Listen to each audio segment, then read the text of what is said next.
The Mahakumbh first. Curtains came down on what is now being called the biggest event in recent history. The Mahakumbh, where 66 crore 21 lakh people took a dip at the Triveni Sangam over a span of 45 days.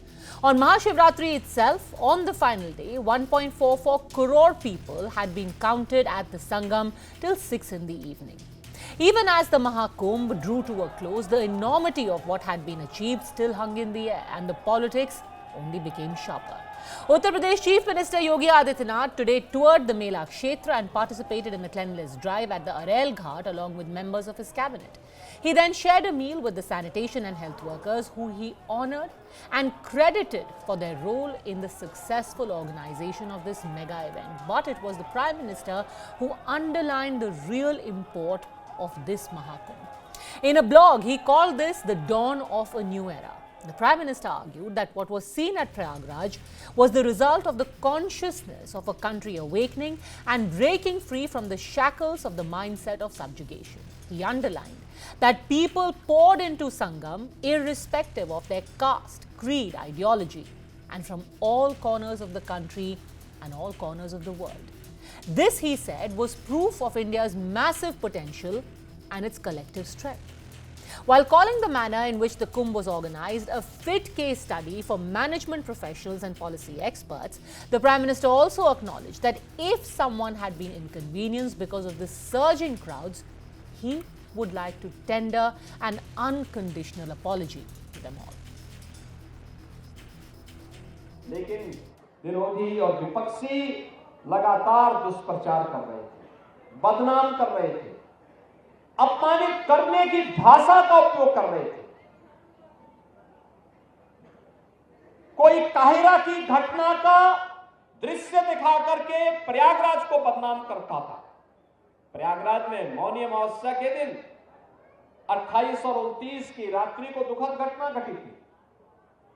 उन सभी परिवारजनों के प्रति हमारी संवेदना है, लेकिन बहनों और भाइयों, उसकी आड़ में काहिरा की घटना को, काठमांडू की घटना को,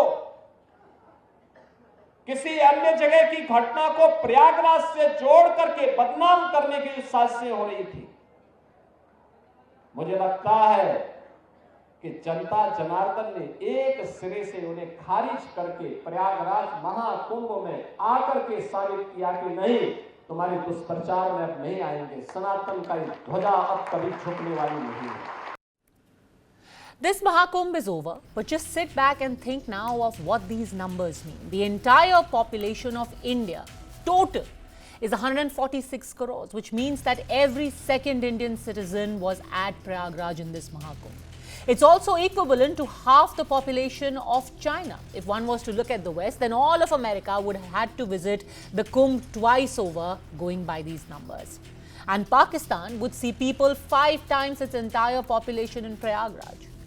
Now, you'd probably think, why are we harping on these numbers? The reason is that time and again, detractors have said that these figures are only a marketing gimmick, or that so many people turned up because of the hype that was created around this Kumbh about how it comes only once in 144 years. All right. Even if we assume that this figure is not 66 crores, even if it is 50 crores or even 30 crores, the point is not about a specific figure. The point is that crores and crores of people don't just turn up because of some marketing campaign. This is real, actual, visible manifestation of faith, of a belief that continues to bubble over despite criticism about jammed roads, dirty water, difficult and hot walks, and even a tragedy that claimed 30 lives. This is a Kumbh where people came irrespective of their caste, their religion, even their nationalities. This is the Kumbh where Tomu came from Eskilstuna in Sweden. John Chatham came from Texas in the United States. Tom, the son of a former US Army commander, turned into Swami Vyasanand Giri in the Panchayati Akhada. This is the Kumbh where 50 lakh foreign nationals came, including diplomats from across 73 countries, and all of them were welcomed with open arms. This is the Kumbh where, for the first time in recorded history, over 20% of the newly initiated Naga sadhus hailed from Dalit and Adivasi communities. This is the Kumbh where Dalit and transgender Mahamandaleshwars were given pride of place. The Kumbh where 250 women renounced all worldly pleasures and transformed into Naga Sadhvis. This is the Kumbh where 9 lakh sadhu sants, Naga Babas and Kalpavasis stayed in the Mela Kshetra for the entire period of 45 days. This was the Kumbh that was spread over 4,000 hectares, 160 times bigger than the largest stadium in the world. This is the Kumbh which had 43 hospitals set up in the Mela Kshetra. 6 lakh people were treated there free of cost. 250 people were revived in its ICUs. 1,500 people pledged to donate their eyes. 20 babies were born.